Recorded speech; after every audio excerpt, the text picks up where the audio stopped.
Thank you for your patience. This webinar is now being live streamed. We're good to go. Good. So the meeting will come to order. The time is now 5:37 p.m. on Monday, August 17th, 2026. This is a regular monthly meeting of the District of Columbia's Commission on the Arts and Humanities. My name is Reggie Van Lee, chairperson of the Commission on the Arts and Humanities. I'm an African-American man with a blue shirt on. I will now call the roll. When you hear your name, please answer present. Commissioner Sims. Commissioner Habamana. Present. Commissioner Barry. Commissioner Butler. Present. Commissioner Wharton. Present. Commissioner Torres. Commissioner Kim. Present. Commissioner Brienza. Present. Commissioner Menkiti. Present. Commissioner O'Neill. Commissioner Stedman. A quorum is present. This is a meeting of a public body held in open session and is governed by the Open Meetings Act. Please address any questions or complaints arising under this meeting to the Office of Open Government at opengovoffice@dc.gov. Notice of the meeting was posted in the DC Register, on the Commission's website, dcarts.dc.gov, and on the DC Office of Open Government's Central Meetings calendar at open-dc.gov. The meeting is being conducted in a virtual format with commissioners joining remotely using the Zoom meeting platform. The meeting is being live streamed to the Commission's YouTube channel. An electronic recording of the meeting will be available for viewing online following the conclusion of the meeting. Are there any objections to the agenda and minutes that were previously circulated from our July 20th, 2026 regular meeting? Hearing no objections, we will continue. I'll now read the land acknowledgement. Every community owes its existence and vitality to generations from around the world who contributed their hopes, dreams, and energy to making the history that led to this moment. Some were brought here against their will. Some were drawn to leave their distant homes in hopes of a better life. And some have lived on this land for more generations than can be counted. Truth and acknowledgement are critical to building mutual respect and connection across all barriers of heritage and difference. We begin this effort to acknowledge what has been buried by honoring the truth. We stand on the ancestral lands of the Nacotchtank and Piscataway people. We pay respect to their elders, past and present. Please take a moment to consider the many legacies of violence, displacement, migration, and settlement that bring us together here today. And please join us in uncovering such truths at any and all public events, and to use such truths to guide the legacy of the Arts Commission. Good evening and welcome to everyone. We have our robust agenda meeting this evening with public commentary from members of the art community, reports from the committees, and a vote to adopt the long-awaited strategic plan, and a special announcement about upcoming programming. So let's get to it. So we'll start with our grantee highlight. As you know, we want to always be reminded of the work we're doing and to know that we are here for a high purpose of serving our community, our arts community. Our grantee highlight is Joe Bergner. Are you here, Mr. Bergner? Yes, I am. Great, so please proceed. Okay, thank you so much. Thank you, everybody. So my name is Joel Bergner. I am a DC-based artist. I do many things, but I'm going to focus on my mural work, which is what is kind of the focus of most of my work. I'm going to share my screen.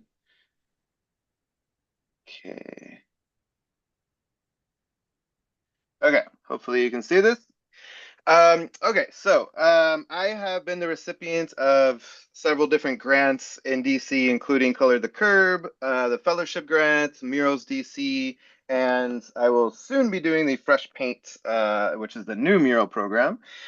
And my practice really focuses on large-scale murals in public spaces, really bringing culture to communities. And a lot of my work focuses on bringing together groups of youth, groups of community members to collaborate on public art projects. So this is a recent mural that I did that's kind of typical of my work. This is from the Anacostia Mural Festival earlier this year. And so this one you see has a lot of kind of a combination of abstract calligraphy and portraiture, and it focuses on my godson who lives in Deanwood, which is where this mural is. And he grew up initially in Colombia, and his grandmother raised him when he was little. And then she passed away, and you can see that she is on his shoulder. He's now a teenager, he's 15. And so I chose to do this piece because I think it's something that people can really relate to, this idea of our grandparents or other special relationships that we've had that carry on throughout our lives.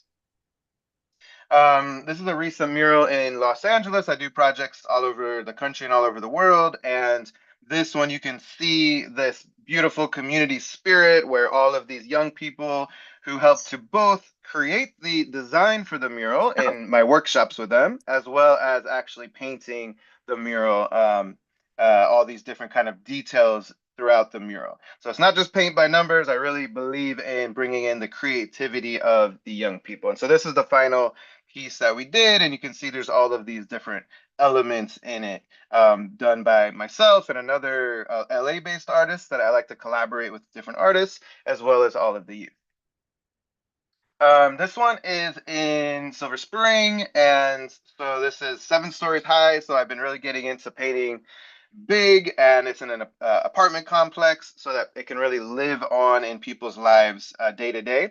Now you can see that there's all of these little hot air balloons, and what I did was I worked with school children in a nearby school who actually created all the hot air balloons and these little creative characters that represented them inside of the balloons, and then we cut that out. It's on a type of fabric that is very long lasting. So once you glue it onto the wall, it actually looks like it's part of the mural. So this was kind of my solution to not being able to you can't bring kids up on a lift. So this was my solution to try to get them involved in this very tall wall mural.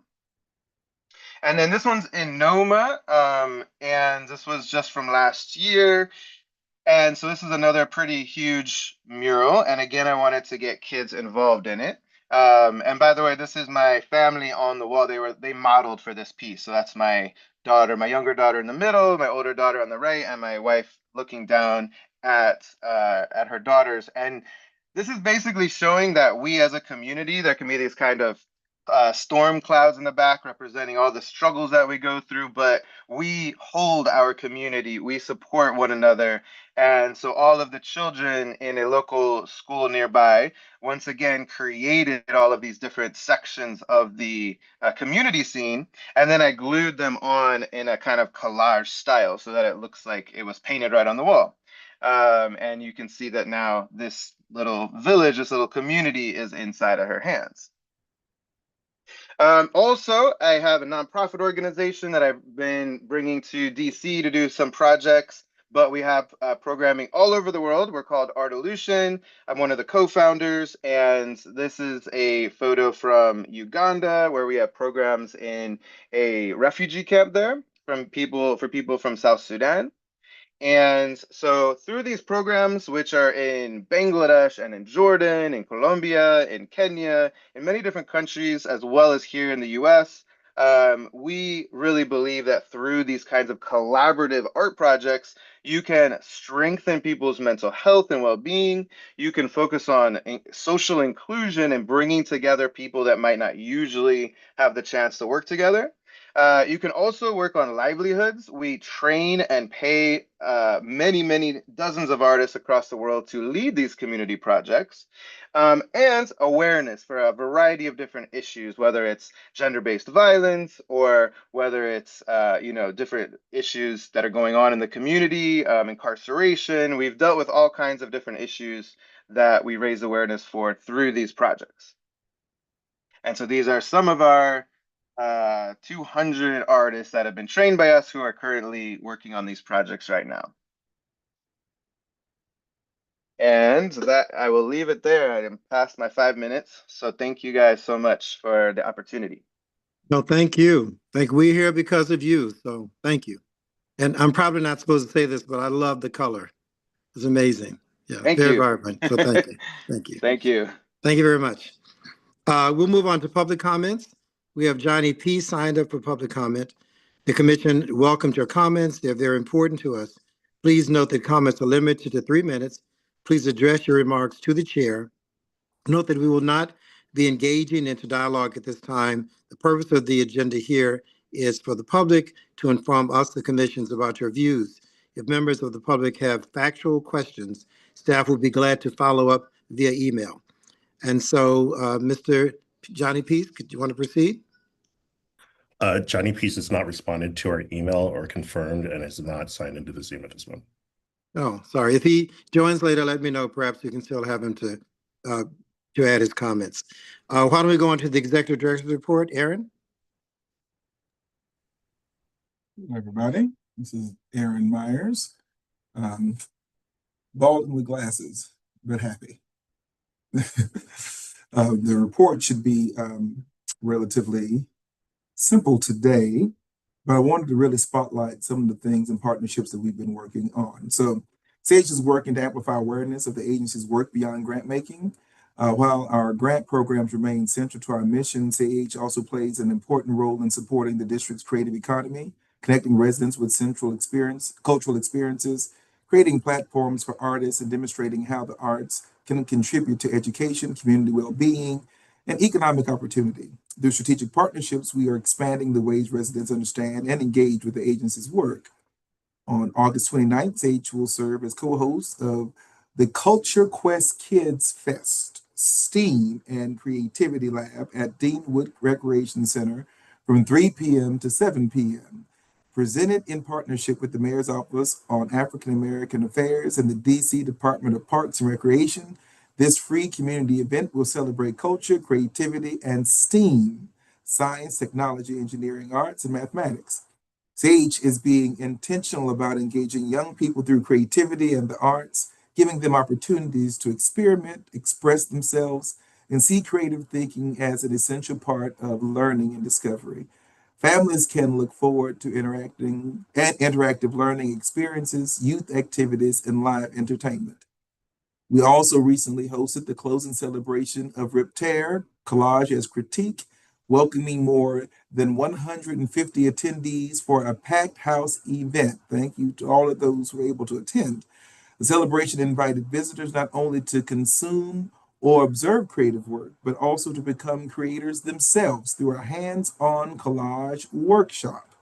Participants were able to experiment with the medium, exercise their own creativity, and engage more deeply with the ideas and themes explored throughout the exhibition. Experiences like this allow us to make exhibitions more participatory and to create meaningful points of connection between artists, their work, and the public. Additionally, CAH partnered with WHUT, Howard University Television, the Mayor's Office on Women's Policy and Initiatives, and the Mayor's Office on Caribbean Community Affairs to present a screening of the documentary A Mother Apart. Community members gathered to watch the film, share a meal, and reflect on its exploration of motherhood, family separation, healing, and identity. The evening also created space for a broader conversation about artistic catharsis and the ways artists can use storytelling to process difficult experiences, give language to trauma, and invite collective reflection and healing. Other district partners in attendance included agencies that provide trauma-informed support and mental health services, helping to connect the themes presented on screen with resources available to members of the community. The strong attendance and response demonstrated a clear demand for this type of thoughtful, art-centered programming. We're excited to build upon that momentum with the second screening on September the 3rd. We continue to meet with Fairchance to solidify the Business Arts Council. The agency has secured support from both the DC Chamber and Restaurant Association of Metropolitan Washington in these efforts. More progress will be shared at our next commission meeting. Together, these collaborations illustrate the breadth of CAH's role in the district. We're not only investing in artists and cultural organizations through grants, we're helping to strengthen the creative economy, engage residents of all ages, foster dialogue, and demonstrate how creativity can support learning, healing, and community connection across all 8 wards. The strategic plan. Over the last several months, CAH has completed an extensive strategic planning process grounded in citywide engagement with grantees, arts and humanities professionals, organizational partners, agency collaborators, and district residents. Opportunity Consultant has synthesized its feedback and worked closely with CAH to refine the goals, strategies, and guiding principles that will shape the agency's 2026 to 2030 strategic plan. Last week, the executive committee received an update on the planning process as part of its August 12th meeting agenda. This evening, commissioners are being asked to consider and vote on the strategic plan framework for approval. Advancing this framework represents a major milestone, positioning CAH to move into the implementation phase where annual action plans, performance measures, and reporting tools will be developed. Later in this meeting, our consultants will provide a formal presentation on strategic plan framework for approval. And in tonight's meeting, you will hear committee and department updates from our committee chairs and agency representatives. I would like to remind the public that the agency is open to them, and please reach out to our offices if there is any support we can offer. I do want to say thank you to our commissioners who have engaged with the strategic plan. This has been an awesome experience, but something that has stood out to me the most is that the ideas that the commissioners have brought forth, at least since my 10-year here, were not as reflected in the previous strategic plan. And some of the chances and the hard conversations we had over the years, we have heard from our community that that is the direction that they want us to go, which means that our commissioners are doing exactly what this system is designed to do, reflect what their constituents are telling them. And so I want to say congratulations to the community who participated with their feedback, to all of our stakeholders, but to our commissioners who dedicated and donated their time toward this effort. It has been meaningful, and I'm looking forward to seeing the vote tonight. If you have any questions, feel free to ask at this time. Any questions from the commissioners on the executive director's report? Thank you, Aaron. And I reiterate your thanks to the commissioners for their engagement in the strategic planning process and the committee work, et cetera. So, people have to be reminded this is volunteer. And so I'm just so happy that our commissioners are so engaged. Thank you. Thank you to everybody. Shall we move on to the committee reports? Grant Committee, Gretchen? Hello, everyone. Gretchen Wharton, Black female, platinum hair, black glasses, and I have on a lavender shirt. Special thank you to Nikita Chambers, our supervisory grants officer, for compiling this report and working together with me to make sure that we didn't lose anything in the process. Okay, our grant cycle, the year closeout. Grant managers continue to review the FY26 interim reports so second payments can be approved and the year can close out efficiently. Large capital project grant. Green light was received to issue the awards. We've been waiting on that for months. Staff are in the process of reviewing paperwork and preparing to issue the POs to the grant recipients. Interns. The interns have completed their 6-week summer program, thanks to all of them. Presented on their assigned work portfolios and met their intended SMART, which is the specific, measurable, achievable, relevant, and time-bound goals. Our grant cycle for FY27. All grant opportunities have closed except for the large capital projects, which will open in the fall. The grants fall meeting probably September, October.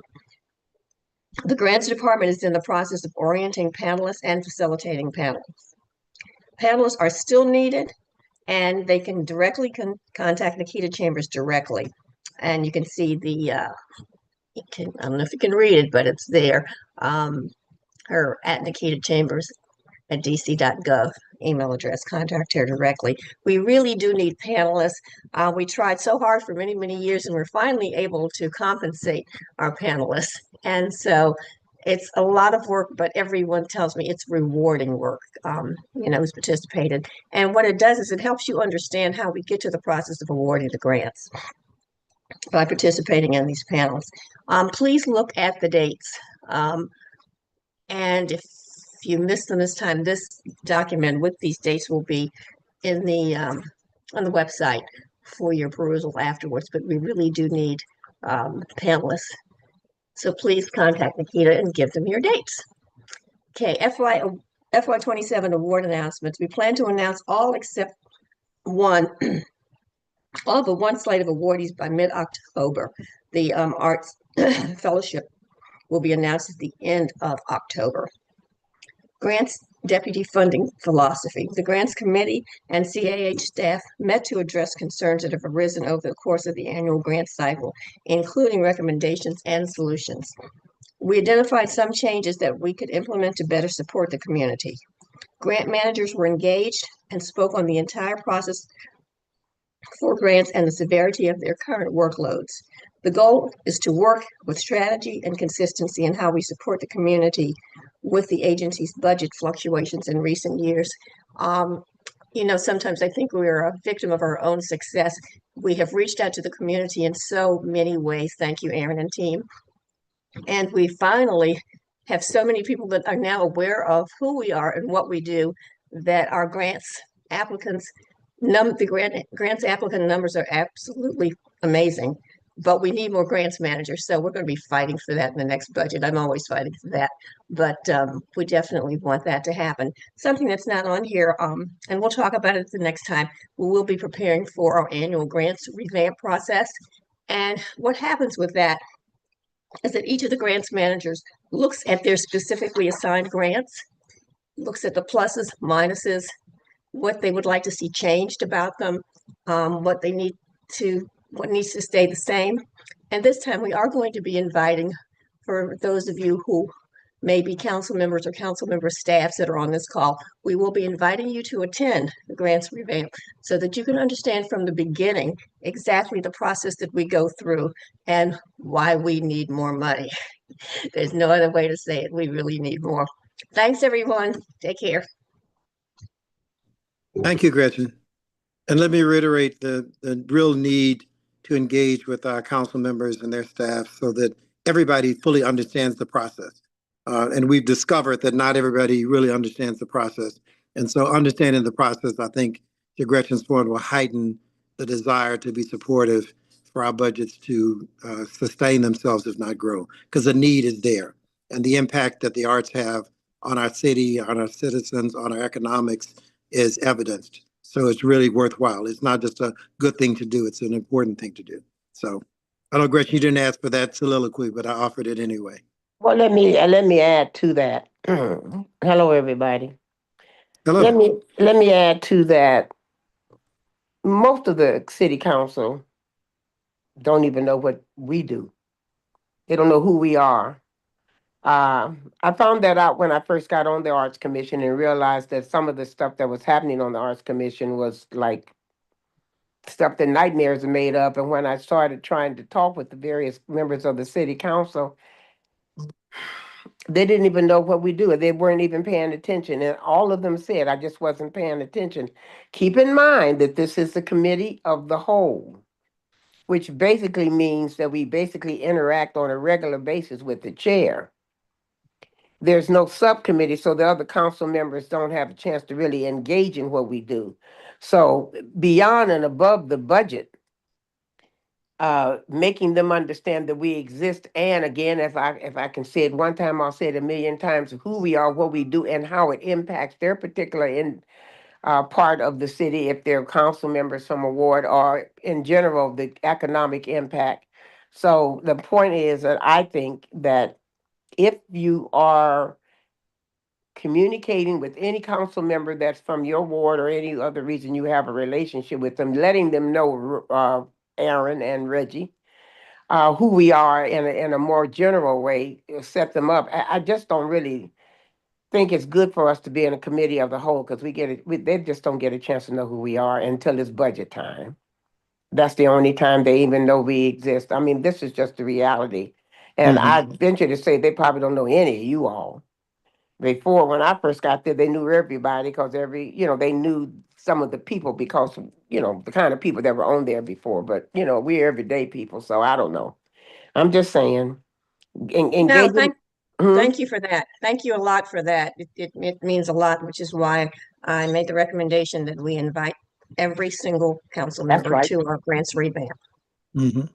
Right. Well, it's both a call to action to the public to engage with their council members and make sure that the council members put us on their radar screen, and a call to action to us to be aggressive in reaching out to them. But to Cora's point, perhaps there is time for us to be under something other than the committee as a whole.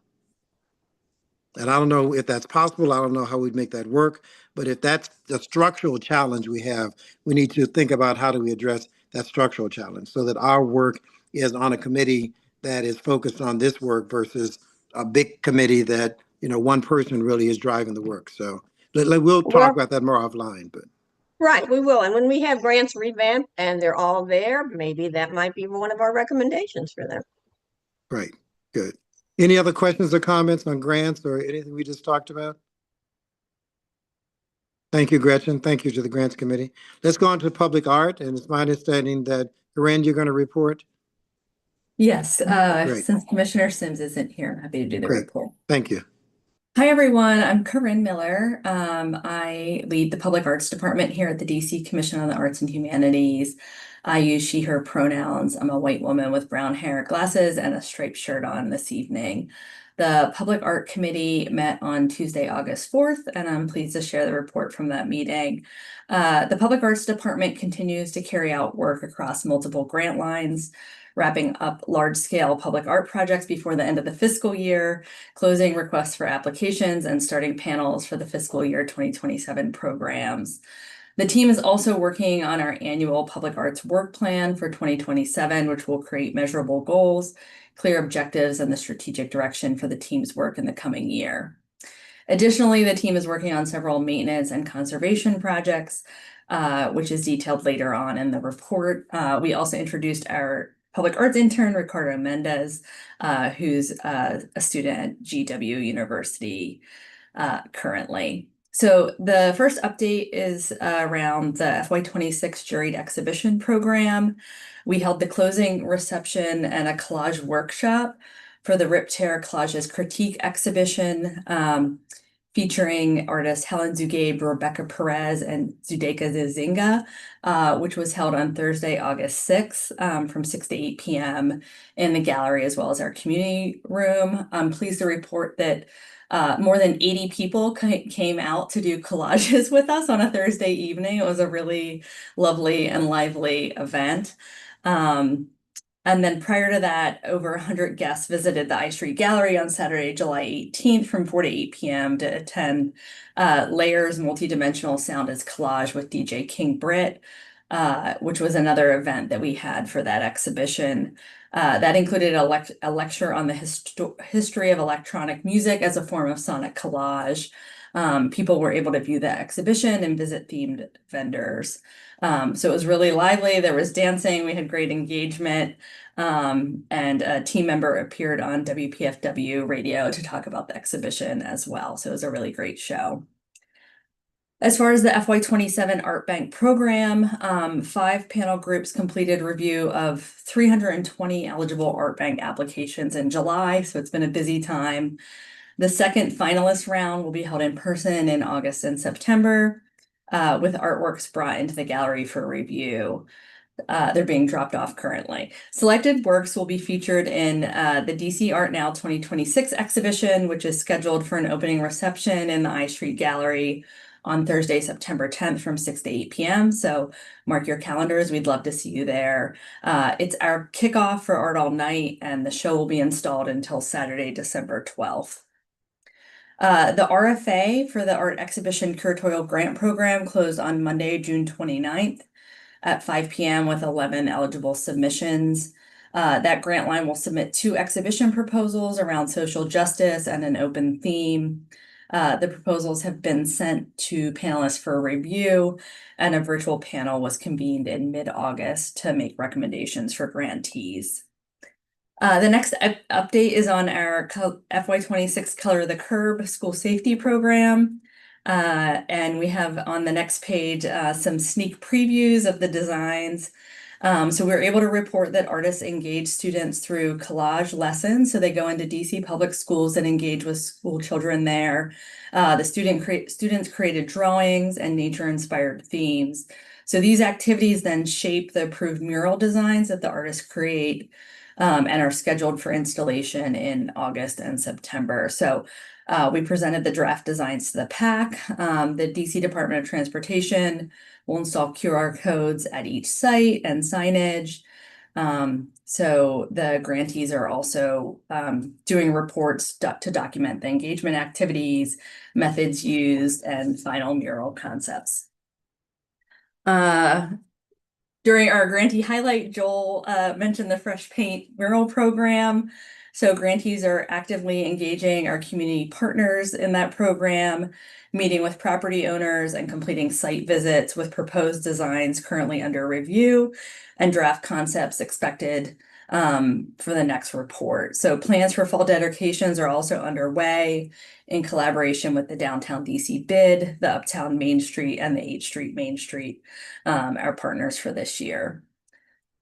The FY26 Public Art Building Communities Program is rolling along.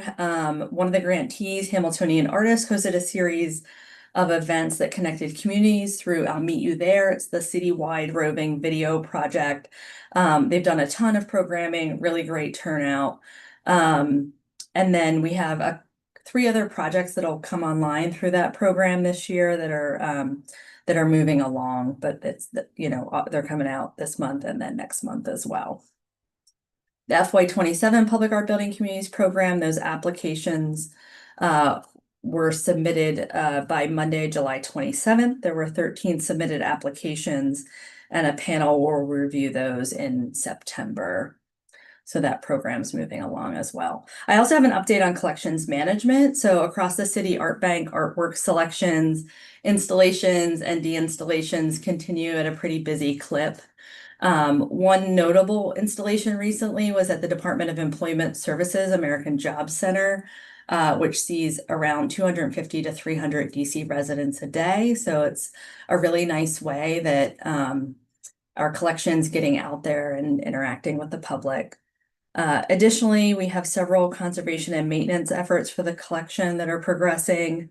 The team is collaborating with the original artist group that did the Paul Robeson Living Timeline mural on U Street to support its restoration.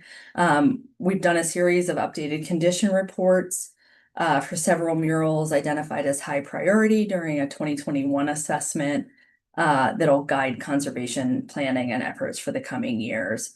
We're also working with a ground mural specialist to assess the existing Color the Curb murals. And then we're preparing for end of year fiscal year conservation activity, and also in the process of trying to hire a conservator to clean the Amy Sherald work that's in the collection. So the last update that I have is about the FY27 Public Arts Plan. The development of the FY27 Public Arts Work Plan, this is an annual plan that we use, is underway. It builds on the 2026 plan with expanded data tracking, tailored program strategies, and new approaches to support artists and communities. We presented some draft information of the plan to the PAC, highlighting its alignment with the agency's strategic goals and proposed initiatives such as artist pipeline development, peer-to-peer learning, and mentorship opportunities. We plan to have community feedback sessions that are scheduled for August 27th, one in person and one virtual. So that concludes the PAC report, and happy to answer any questions anyone has. Thank you. Thank you. Questions, anyone? As usual, impressive. How many thousands of people did you have on staff doing all this work, Corinne? There are 7 of us and a contractor. Oh, great job. Great job. If no questions, thank you. We'll move on to the Finance Committee. Janice?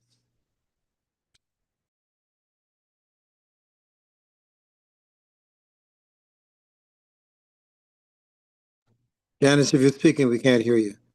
You're on mute, You're on Janice. mute. I do like to talk to myself often, but I'm sorry to interrupt. good, Good afternoon, everyone. Janice Kim here, Far East Asian woman with my dark hair pulled back today and wearing a blue and white striped shirt. The Finance Committee meeting had our monthly meeting this past Friday on August 14th. And as Brandon Saunders, the head resource allocation officer, will go through the numbers, I want to say that our meeting was so positive. Very rarely do we want to see zeros on any financial report, but of course, in this commission, the Arts and Humanities Commission, you do want to see that because that means at the end of each fiscal year, all the grant budget has been sent out of our budget, and it's on its way to or has already been received by the grantees. So huge kudos to all the work that Brandon and Martine Fernandez and their third contributor in their department who has worked through the budget stop and go that we have had due to our mayor stopping our budget beginning of the year and then waiting for the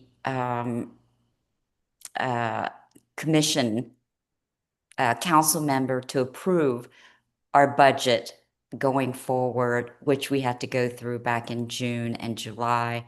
And even with all of that, we are on track, doing really well, and I'm very happy and proud of the numbers that Brandon is going to share. So with that, Brandon.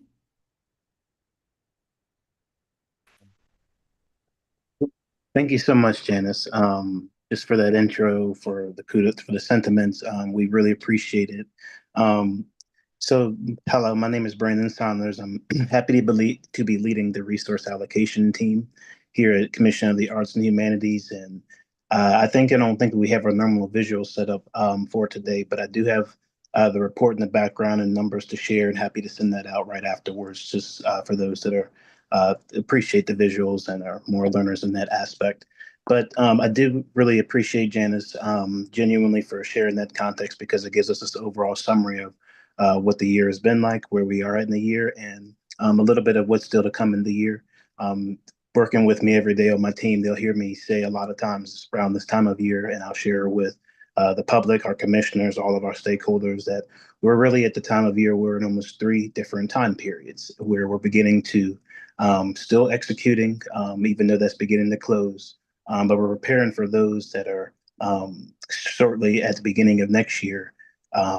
Those that are still closing up shop for accruals and other contextual transactions from the previous fiscal year, just for our accounting purposes. But then also, of course, on October 1, we are starting in the new fiscal year. So right now it's a pretty unique time, a lot going on. And overall, as it pertains to the budget, as a reminder, we had $45.76 million overall for this year.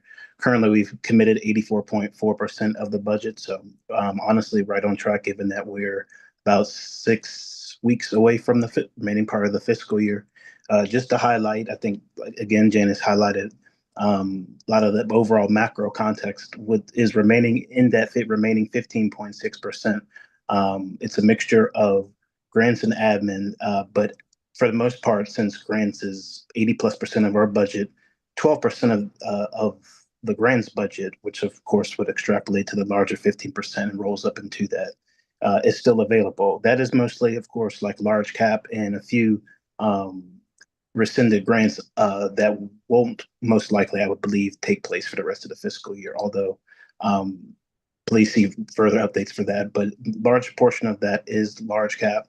A large portion to be remaining on the admin side, just to share our upcoming operational contracts, upcoming microtransactions via the agency's purchase card, upcoming programming that, of course, we hear so much about in previous that my colleagues have shared prior to my presentation here.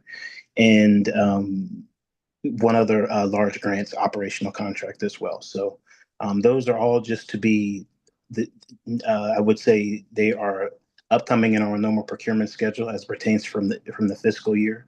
And so we expect to expend a lot more money to the remaining part of the year. As Janice mentioned, you'd like to see zeros. I would show you the zeros of all the various grant programs and the admin program lines that are beginning to really close out. So that means that the money's absolutely moving in the right direction. And yes, there's 5 of us on the team, so I'd be remiss to not shout out my team members, Lauren Mallard, Kenesha Mason, and Alexis Diller, who also are very key. And I think a lot of times we see the total budget and the available budget columns, but the expenditure column, which is how the grantees get paid, how our vendors get paid, the obligation column, which signifies what is the actual purchase order, and the committed is when it actually gets entered into the system so that there is another use for them. They're so integral in making sure that those are just managed efficiently and reaching all the right places.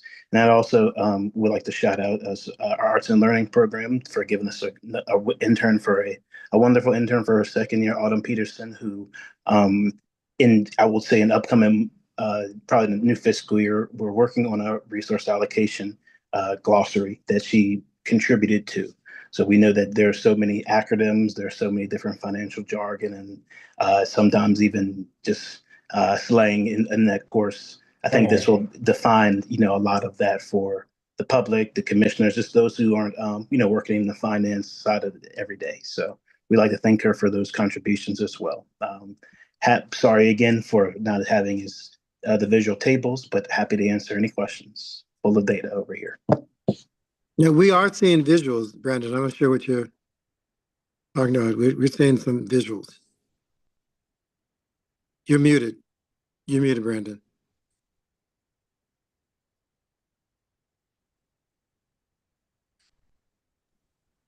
I'm sorry. My apologies. I didn't see. I did not see that, so my apologies. I'm hoping that articulated everything at the same time. So yes, it did. It did.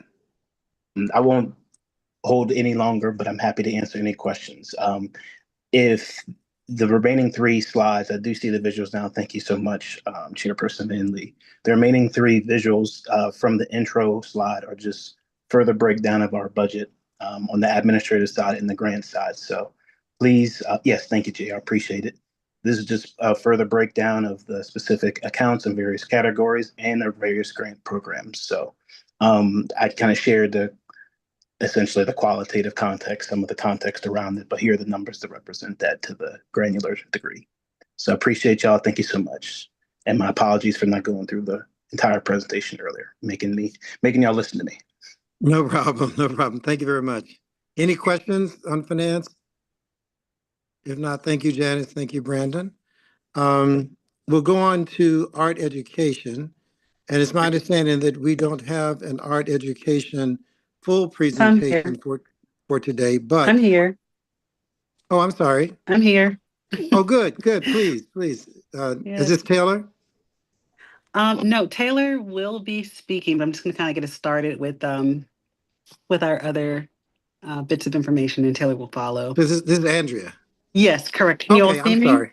Okay, No yes. worries. So, yes, good, good. I'm sorry. I was given false information. So please, Andrea, proceed. Alrighty. Well, good afternoon, everyone. I am Andrea Brown. I'm the Arts Learning Coordinator for the Arts Education Department. I'm an African-American woman wearing a short sleeve rust orange shirt, just getting ready for fall. The Arts Education Committee met on Tuesday, August 11th. In attendance were Committee Chair Hector Torres, Chairperson Reginald Van Lee, and Commissioner Demetrius Butler. Washington, D.C. has been selected as the host location for the National Assembly of State Arts Agencies Professional Development Institute. We call it NASA. And it's a convening that's going to be taking place here in the district. The conference will take place on October 5th in various locations around the district. The Arts Education Peer Group will meet the first few days, so October 5th through 7th. And myself, the Arts Learning Coordinator, and my partner, the Arts Learning Specialist, Mauricio Pita, will host the Arts Education Working Group, and we've laid the groundwork for the Arts Education Specific Half-Week Conference. So we've secured 3 host sites for the professional development to take place, and we've also selected a guide and question, which will facilitate discussion amongst all of the state arts agencies. And we will also serve as presenters and facilitators on the first day of the conference. And in attendance will be all 50 state art agencies, as well as 6 U.S. territories will be in attendance as well. Poetry Out Loud is upon us. So all high school DCPS and DCPCS high schools are welcome to participate in the National Poetry Out Loud competition. This program promotes poetry recitation and performance, and the poetry anthology goes live on September 1st, 2026, and can be found at Poetry Out Loud's website, poetryoutloud.org. Regional competitions are tentatively set for March 5th, 2027, and national finals will take place on April 28th, 2027. For more information, please contact me at andrea.brown3@dc.gov. As my colleague mentioned, we did have summer internship program this year, and it was quite amazing. So the Arts Education Department supported the selection of 7 highly qualified interns this season that supported the arts education, communications, culture and community, grant, and resource allocation teams over the course of 6 weeks. Their bios can be viewed on our Instagram page at BC Arts. I do have one of our interns with us today that will be sharing out her SMART goals that she worked on for the course of the 6 weeks. Her internship has concluded, but she's with us, and she'll be able to share her screen and share her research that she's conducted over the past 6 weeks. So if whoever is able to give her permission to share, please do so. And I will mute myself. This is Taylor Banks, who supported culture and community this summer. Hey, Taylor, we just made you co-host. Let us know if you have any issues with that. Thank you. Yep, I'm able to. So, hi, my name is Taylor Banks. I am a sophomore at Maryland Institute College of Art, and this summer I was the culture and community intern.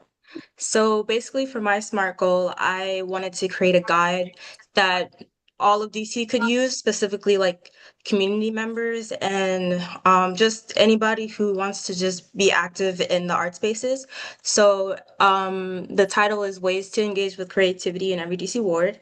So it's a guide to free and low-cost libraries, community art spaces, and public art experiences across Washington, DC. So it's about 36 pages long.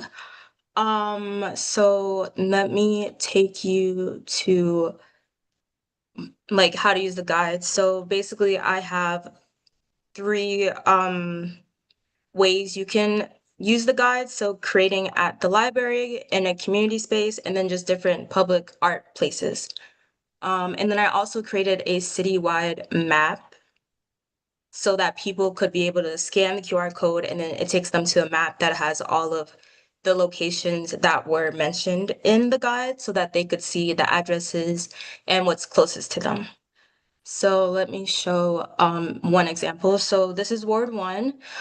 This QR code takes you to the virtual map, and I have the main neighborhoods and the different demographic statistics of the ward. And then basically I have create at the library.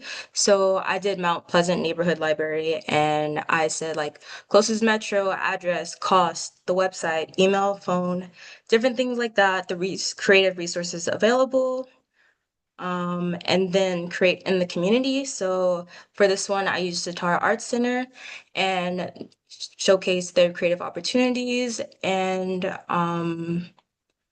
then I did experience public art. So Columbia Heights Community Mural is showcased, and then also Carry the Rainbow on Your Shoulders is showcased as well. And then I put a little blurt at the end for people to, if they want to find more public art experiences, they can go to the CAH DC art map.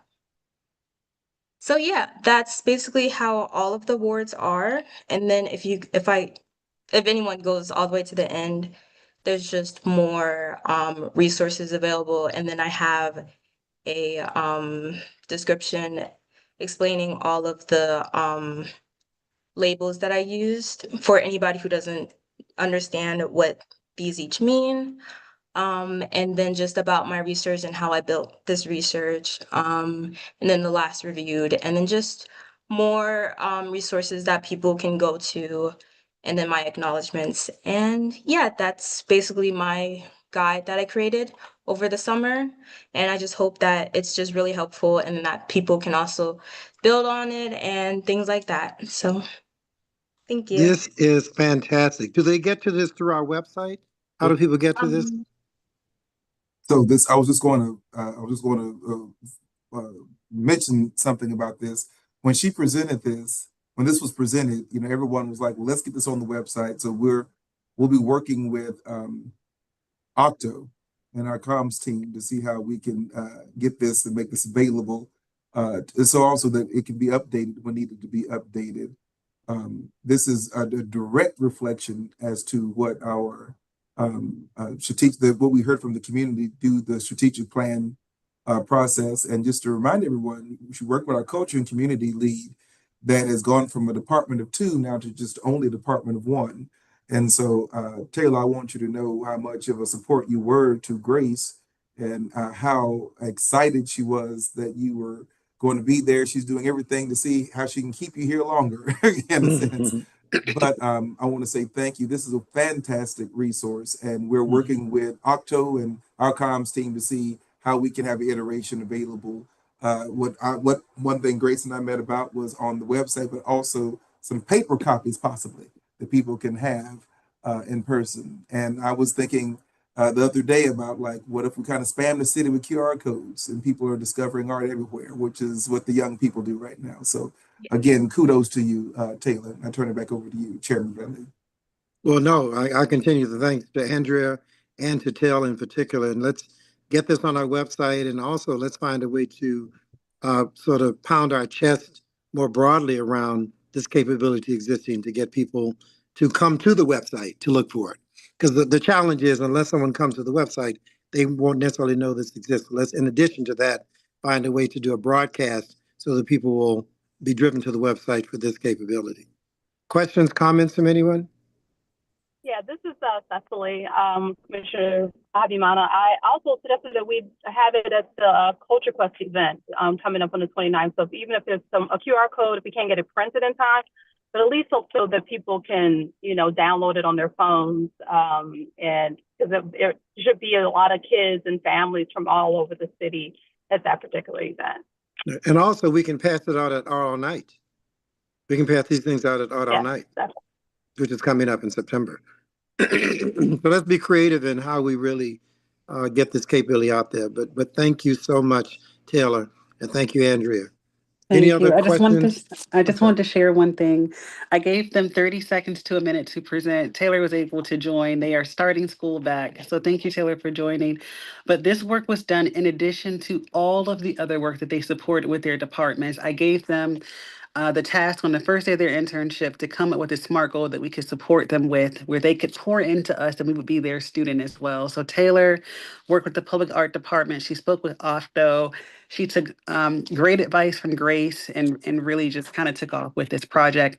But she spoke with every last vendor, every last grantee that's in the resource. So she did a phenomenal job. And I want to just say heads off to Taylor. And also Brandon mentioned the great work that his intern did as well, Autumn. So we had presentations at the end of all of their internships. So thank you, Taylor, for just being a preview of what it is to be an intern for CAH. And thank you to all the leadership for making it possible for us to have interns as well. Thanks. Great. Thank you. Thank Other you. questions or comments? If not, we'll go into unfinished business. And Aaron mentioned that we would have a presentation from our consulting friends, Opportunity Consulting, on our strategic plan. I'm going to let Julianne introduce this topic, and after the presentation, Can I we'll be say taking a something? vote. Can I say something before we get to that? Of course, please. Because I was talking, but I was on mute, and I'm skipping over the last one over to the public art. I wanted to ask the question, and I may have missed it, about the 250th anniversary of the country and the murals that are being funded throughout the city that are supposed to speak to the relevancy of DC and 250 years. Are you all involved in that? The only piece that we're involved in is our support with DPW. I think they did a mural for Ben's Chili Bowl. The mayor has identified some murals, but we're not a part of all of them at all. And then I sit on the 250 DC 250 Commission. So what we did do, we worked with the NEA and got money to do the DC, the hometown DC, hometown, so that from a humanity standpoint and from really the folks on the ground were able to tell their own stories in a beautiful way, and have many of their stories captured. So that's the extent that we've done with that. Okay, well, then I'll talk to you offline because I think I've spoken to you briefly because I think we have been honored with the opportunity to represent Ward 8 in that aspect of acknowledging the history of the city through things that are relevant here. But I'll talk to you about that. And then the last thing, I didn't, what, if anything, are we doing about about the art all night? Do we have any specific thing that we're involved in, or are we just, kind of taking a general approach to everything? Usually our kickoff is the our art bank that we kick off, and then we Grace is working with well, two things. I saw a request from Commissioner Butler for a thing, I believe it's Sycamore and Oak, but it's just an extension of what we've been doing over the summer. And then there is, I believe, at Deanwood Recreation Center, a hand dance type of opportunity.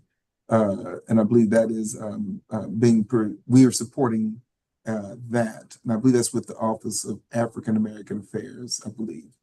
But I thought in one of the meetings, Corinne, perhaps you can speak to this.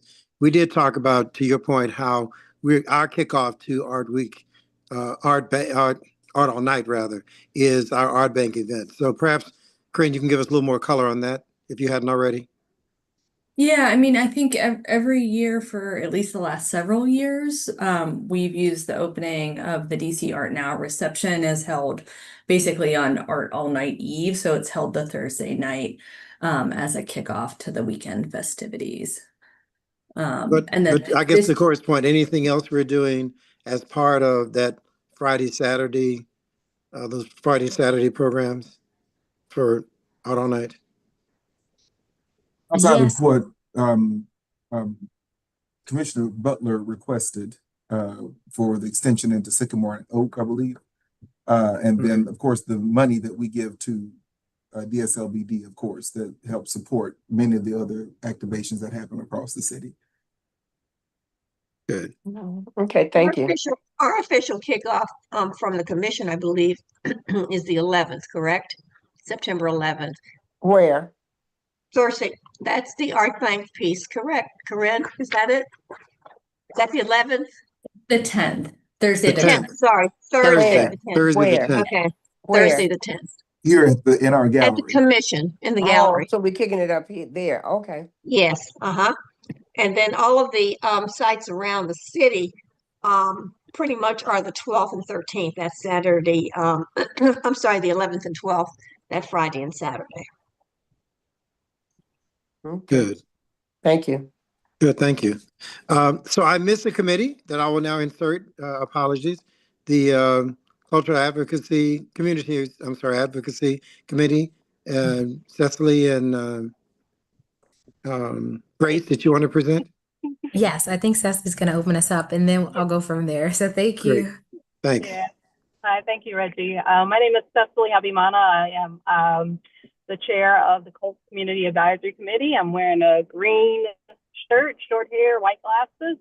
So the Community Advisory Committee met on July 24th, and it was joined by our summer intern, as you all can see, the amazing Taylor Banks. It's been a great summer with her. She's joined a couple of our meetings, and it's been quite busy. We have a lot coming up in the next few weeks and going into the fall. And with that in mind, I'm gonna go ahead and pass it on to Grace, and she's gonna share our quarterly report. Yes, thank you so much, Commissioner Habimana, and thanks everyone for the warm welcome of our work, as well as our amazing intern Taylor, who we will give special thanks and shout out to for all of her work. We also wanted to kind of take us through the history of culture and community and how we've been focused on this work as an agency. And so we wanted to show some of that history here.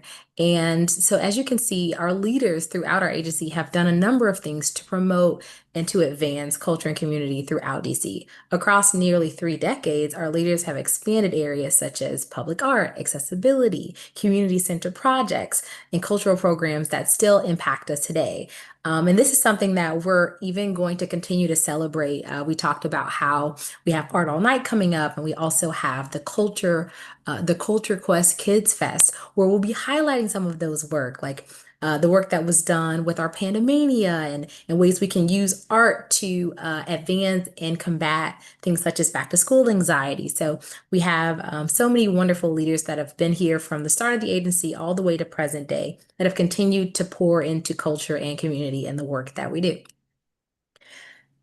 And so then we also have a timeline of that work, things such as our 44 recommendations and going into implementation, how we continued and we expanded, and how we heard from the community and then we responded. So this report will share that snapshot of our work. The purpose is to connect where we began, where we are, and where we're headed. So what does it all mean? It means that we have a community-centered framework, that it's incorporated in our grants, in our language, and our systems. We want to make sure that we're providing things like equitable reviews and language access, that we have support of our applicants and community awareness internally and externally. So externally, we're doing things like trainings and resources. We're supporting BIPOC and CBE businesses as well as minority-owned businesses. And we're also making sure that our language translates across our internal systems and our external systems. So things like building visibility and outreach development.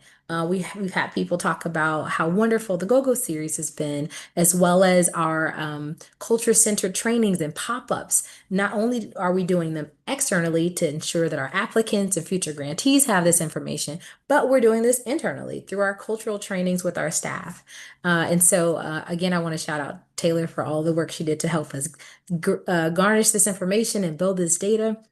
It shows that we're promoting culture and community through events, partnerships, trainings, surveys, outreach, and direct community engagement. So a part of this work is our demographic survey.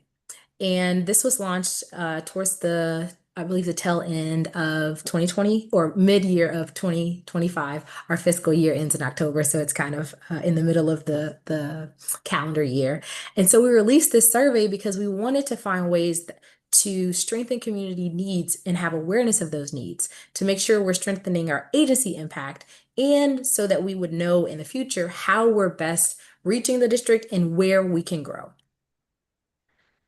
And what we found is we have a heavy audience and community who see themselves as DC natives and Washingtonians, some of them with over 15 years of residency and work within the arts. So we're continuing to build out this survey, but what the data is showing us is we're impacting each ward, but we want to keep impacting and building that impact, whether it's our GAP members, our panelists, our supporters, our applicants, our future grantees. So that's how that's what we're seeing, but we want to continue pushing the work and reaching every ward and every shadow of the district. So how are we continuing it? Things like the community pop-ups. We're happy to say we have our second annual GoGo series. Some of you were here with me last year when it was launched, when we heard from the community and we responded, and now we're able to continue and expand that experience. We were able to go beyond the 44 recommendations and continue through the survey to now build into that culture forward plan. And we've heard directly from the community. People were saying, you know what, this energy throughout the series, this is what you're all about. You're bringing communities together through culture. The series not only helped welcome a strong community response and demonstrated how our arts programming can strengthen community relations, as well as increasing accessibility and celebrating DC's culture, it also amplifies DC businesses. We talk about our growing community and our growing capacity as a district, but that growth is spearheaded, it's catalyzed by our artistic and creative communities. And so having those individual live engagements helps to support artistry because artists have work that needs to be seen, but also additional businesses have work that need to be amplified. And so that's where we bridge the gap of art and business. And it's also want to shout out our Business of the Arts program through our outreach team. They've done a wonderful job of circulating this information. And as Director Myers mentioned, we are continuing to push the needle in that we don't want to just focus on STEM, we want to build it out to STEAM. And that's how we're bringing art into these spaces. We're also working to combat anxiety around back to school. So, how can we use creativity to combat these things? So we're partnering with the Mayor's Office of African American Affairs, as well as a number of our other partners.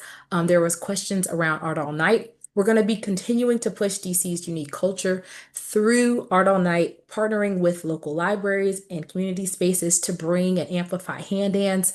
If you've seen our socials, we recently celebrated some of the legends within hand dance.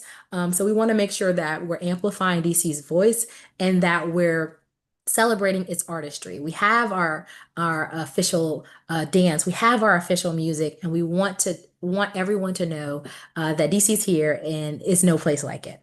So we also want to thank those who helped to contribute. I talked about how we had a legacy of leadership that contributed to some of our culture and community work. So some of our previous executive directors, we want to thank you for their contributions, as well as some of our interim directors. We want to thank them for their contributions as well. But more than anything else, we want to thank you. We want to thank our community. We want to thank our voices that came and spoke with us, our partners. This work would not be possible without your contribution. So we thank you. We hope to continue doing the work and supporting the work throughout the summer and into the next fiscal year. There's more to come. Art All Night lands around the end of our fiscal year, but that doesn't mean that the work ends there. We're going to continue working all the way through the fall into the next fiscal year. So more to come on that. And I'll stop there because I know we also have our opportunity consulting presentation, but if there are any questions, I'm happy to answer them. And thanks again to everyone that contributed to this work. Thank you. Thank you. Great work. Questions, comments from any of the commissioners? If not, Yes, yes. I'm just very proud of the committee. And again, I know I'm always saying this, but this is a 360-degree change from when I first came on to bring the city together through art and culture. It's just great. Good job. Thank you. And we appreciate your support. Your boots on the ground with us at most of these things, and we really appreciate you. We did shout out, oh, I didn't know if you saw it, but we did shout out our chair, as well as our committee chair, as well as all of our commissioners that support us. So thank you very much for the support. We need it. The community loves to see their ward represented. And so having you there, your presence truly makes a difference. Like everyone comes up to tell us that. So thank you to all of our commissioners. Good, good. Thank you. I can't say thank you enough. Other questions, comments? So again, thank you, Cicely and Grace. Any other committee reports that may have been missed? Good. So we'll move on to the unfinished business. As I said before, I'm gonna let Julianne introduce the Opportunity Consulting colleagues, and then after their presentation, we'll move to a vote. Julianne? Hello, I am Commissioner Brianza. I am the Secretary and Governance Chair, and I am a white woman of Italian and Irish descent. Before we move to the vote, Opportunity Consultant will present components of the plan for the commissioners who were unable to attend the executive committee meeting last week, and also to the public who may be watching this now or later. The strategic planning process has been shepherded on behalf of the commissioners by the governance committee. Throughout this process, the committee worked closely with opportunity consultants, staff, reviewed drafts, helped shape in the engagement process, and ensured that the commission had meaningful opportunities to provide input to how the plan could evolve.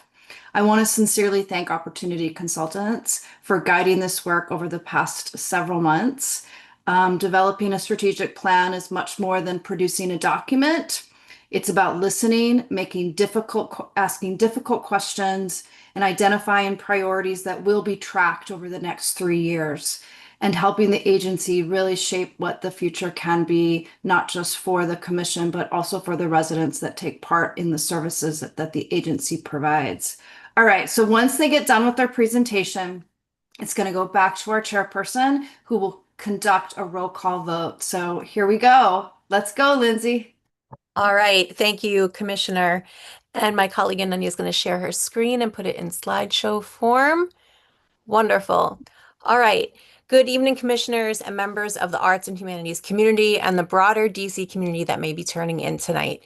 On behalf of the team at Opportunity Consulting, my colleague Ananya Sharma and I are pleased to be here tonight to summarize, not do all the details, summarize the strategic planning process and the resulting strategic plan for your consideration and approval. In the spirit of brevity, additional supporting information is captured on the website. I want to echo a few notes from today's meeting before we proceed. First, a note from the chair, where you thanked the community and the staff, as well as commissioners, for the trust, collaboration, and insight that they've displayed throughout this process. We've consistently heard about the value and benefit this community derives from arts and humanities in all of its forms, as well as deep concern about the challenges facing the creative ecosystem and an optimism about the commission continuing and building on the important work it does in this community. As Director Myers said earlier in this meeting, this is a plan that clearly builds on the progress made in the last few years to expand your reach, your support, and your impact. It's a plan meant to bring visibility and community ownership of the commission and the arts, of which Taylor's product and Grace's presentations just a few minutes ago were great examples. It's also a plan that is meant to match the moment. As Commissioner Masters-Berry indicated earlier tonight, the importance of communicating, if I think I heard you right, who you are, what you do, and what your impact is. And that could not be more important now than it has been at any other time. With that as a backdrop, I'll turn things to Ananya, who's going to summarize the strategic planning process. Thank you, Lindsay. So this strategic planning process began with a needs assessment in January of 2026. This included surveys, focus groups, community meetings, interviews, and document reviews. We then moved into a strategic plan design in April of 2026 with multiple opportunities for input from commissioners, commission staff, grantees, partners, arts and humanities professionals, residents, and community members. This process also included visioning sessions with commissioners and commission staff and a formal public comment period in July, before bringing the final plan forward for approval today. Materials and updates were shared not only through the strategic planning website, but also on the commission website, and all of these links are available there. So this plan is intended to serve as a consistent North Star for the agency's work. Regardless of changes in both administration and agency leadership, the plan provides a shared direction for CAH through 2030. And as anyone who has been involved in the strategic planning process, you would know that this work really begins once the plan has been adopted. The next phase is implementation, which we will speak to at the end of this presentation, translating these goals and strategies into annual implementation plans, organizing the Commission's work around them, and regularly reporting on progress and outcomes. As a reminder, both the mission and vision were revisited as part of the strategic planning process, but neither were changed from the prior strategic plan. The Commission's vision continues to be to serve and advance the diverse cultural needs and interests of the residents and workers in the District of Columbia. Its vision is still to enhance the quality of life and economic well-being of DC residents. So the strategic planning process also sought to clarify and communicate CAH's roles. Per statute, CAH is first and foremost a grant-making agency, Its primary role is to provide financial resources that support artists, organizations, and initiatives across the district. What also came through clearly in the stakeholder engagement and was later affirmed in the commissioner and staff visioning sessions is that CAH plays additional and complementary leadership roles that support its grant-making function and expand its impact. Those 5 additional roles are acting as a capacity builder, as a broker/connector, a convener, champion, and curator. These roles are not separate from grant making, but rather help CAH strengthen the broader arts and humanities ecosystem and expand the impact of its core grant making function. I'm now going to hand this back over to Lindsay to walk through the final strategic plan's guiding principles, its goals, strategies, and key performance indicators. Thanks, Ananya. So the guiding principles depicted in the graphic here reflect those commitments of CAH to stay grounded in what matters most to the community as it implements the plan. These principles emerge through the needs assessment and the planning process in various forms. I'll read them briefly. First is to communicate clearly and transparently. Secondly, to elevate the voice and value of arts and humanities. Third, to continuously honor DC's unique, creative, and cultural identity and legacy. Fourth, to amplify collective impact because nothing the agency does, it does alone. Fifth, to steward public resources responsibly and transparently, which is even more important in an environment with uncertainty and constrained resources. Sixth, to center community and expand access, of which we heard multiple examples throughout the evening tonight. And lastly, to ground all of its decisions in data. And here we mean data broadly to include quantitative and qualitative data from various sources of information. These guiding principles align and complement the values and guiding principles that the Mayor's Office of Racial Equity, as well as the agency's REAP plan, already contain to operationalize a racial equity lens across the agency's operations. So with that in mind, let's jump into the goals and strategies for the next 4 years. The plan is focused on 4 strategic goals. First is awareness. The idea that the Commission's first and foremost goal is to increase understanding of the essential role that the arts and humanities play in Washington, D.C., across social, civic, cultural, educational, and economic vitality dimensions. As has been discussed earlier, without understanding and awareness of these values, public investment can wane, and that has an impact on the ability of the agency to do its grant-making work. Speaking of which, Goal 2 is all about the impact of grant making. The goal articulates that the Commission should focus on investing strategically in artists, organizations, and communities through equitable, transparent, and outcomes-driven grant making that maximizes public impact. Through the process with stakeholders, it was made clear that outcomes-driven grant making is the #1 priority of the organization, and that outcomes should be thought of holistically around the full range of outcomes that arts and humanities work can produce. Third is to serve as a leader and convener.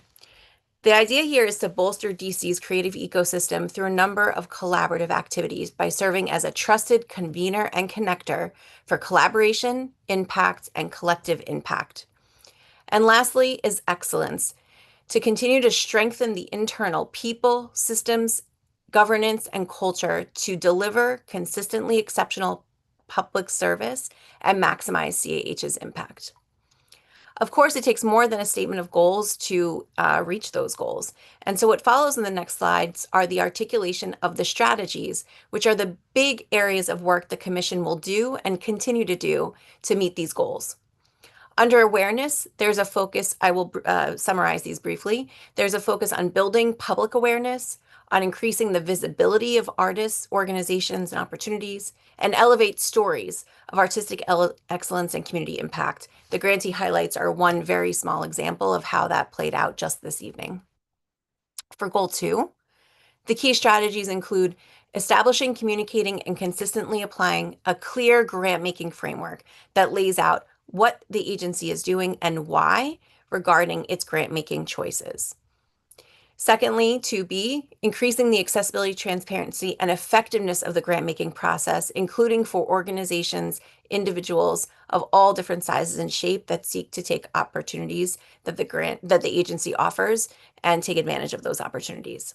And third is all about grant-making data, strengthening the data measurement and accountability to make the grant-making process more transparent, more visible, and to put that data to good use for decision-making. Third, under the leader convener goal, the first strategy is to build the capacity of arts humanities professionals. The Business of the Arts workshop series was mentioned earlier, and it's a really good example of the type of capacity building that professionals and artists and organizations throughout this process continue to highlight as a really important value add from the Commission. 3B, strengthen collaboration among community organizations, agencies, and community partners. We heard of a number of instances where agencies, micro-organizations, larger institutions describe the partnerships and collaborations with CAH as both meaningful and ripe for potential for additional collaboration and impact. And lastly, 3C, expanding local, national, international partnerships. So what was described earlier as DC's unique cultural history, legacy, and identity can continue to serve as a beacon across the country, increase that creative reputation, and improve CAH's impact. The fourth goal is internally facing around agency excellence. And you'll see here that the 4 strategies are focused on first, strengthening planning, performance management, and data use. Secondly, around improving the operational systems, processes, and organizational effectiveness so that the machine inside the agency is even more effective and efficient. 4C, supporting a positive, inclusive workplace that enables staff to succeed, grow, and stay. We all know that people are at the heart of every organization, and the CAH is no different.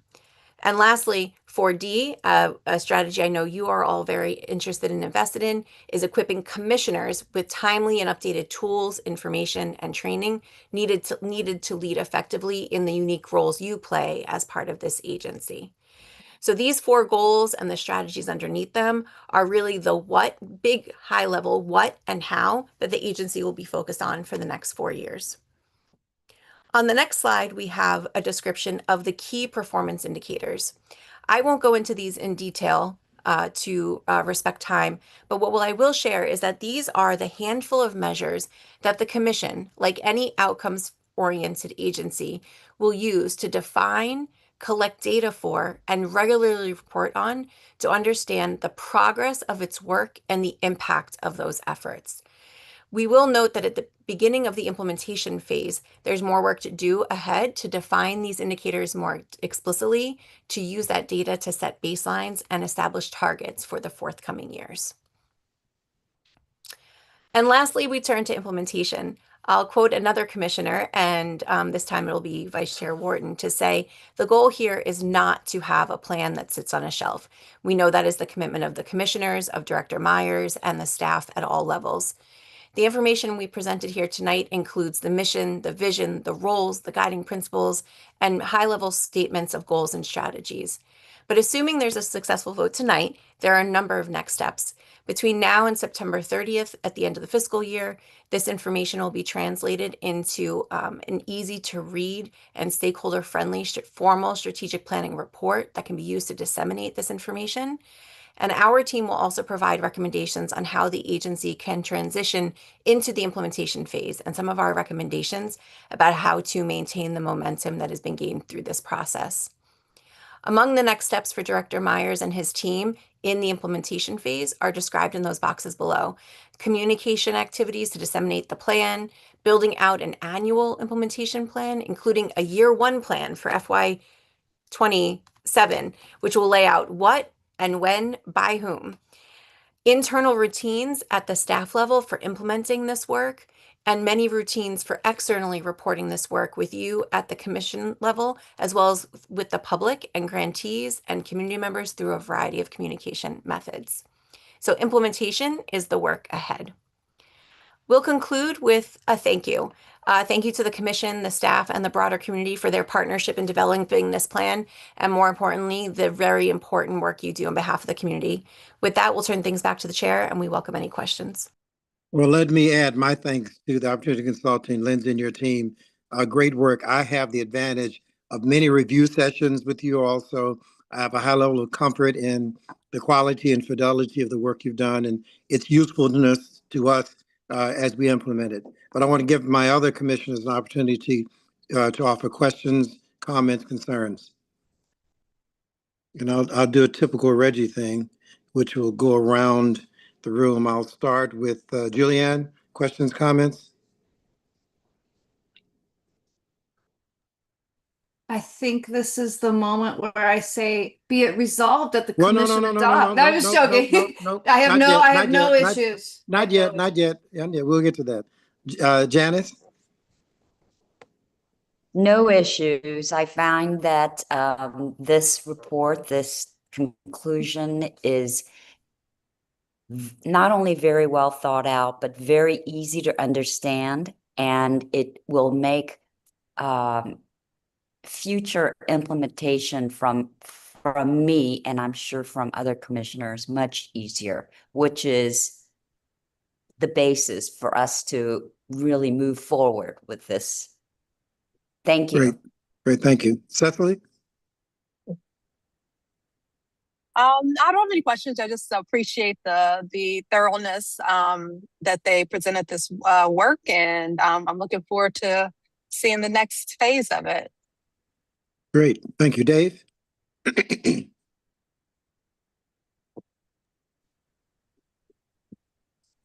Dave with us?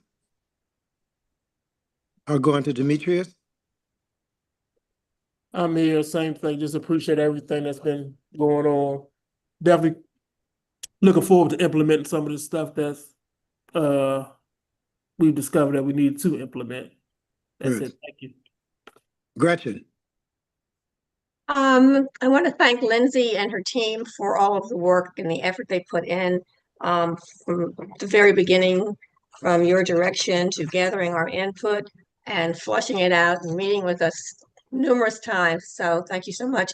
I've sat through the development of many a strategic plan, but I really have hopes for this one. Great. Kimber?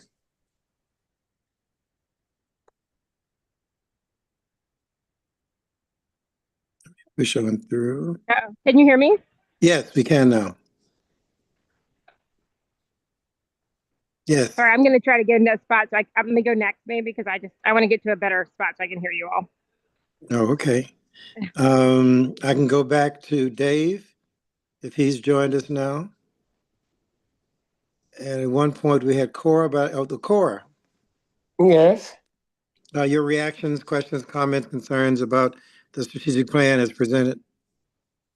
Yeah, I was in the last session, and so Gretchen expressed exactly how I feel, that I've been involved in a lot of strategic plans, been involved with a couple of, even with this organization.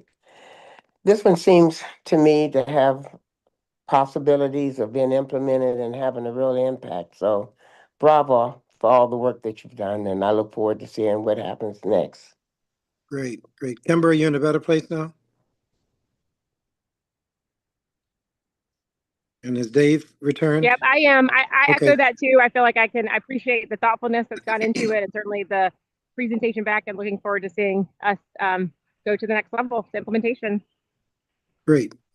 I think it's important because a strat plan is very important. So I wanted to give each of the commissioners on the call an opportunity to comment if there's some corrections or additions or revisions we need to make to give them that opportunity. So I think now, unless Dave is here, Julianne, you can move to make the resolution. All right. Be it resolved that the commission adopts the strategic plan as presented. Good. Thank you. I will now call the roll. If you're in favor, say aye. If you're opposed, say nay, or you can abstain. Commissioner Sims? Commissioner Habamana? Yes. Commissioner Berry? Yes. Commissioner Butler? Yes. Commissioner Warden? Yes. Commissioner Torres? Commissioner Kim? Yes. Commissioner Brienza? Yes. Commissioner Menkiti? Yes. Commissioner O'Neill? Commissioner Stedman? Yes. Great. Thank you. So we thank you. We have a strat plan to work with, and we will move this into implementation. So thank you, everyone, and special thanks to Opportunity Consulting for a great piece of work. Thank you, guys. As I go to the agenda, is there any new business? Hearing none, we'll proceed to close the meeting. The next meeting of the commission will be held Monday, September 28th, 2026 at 5:30 p.m. The time is now 7:06 p.m. and the meeting is adjourned. Thank you, everyone. Take care.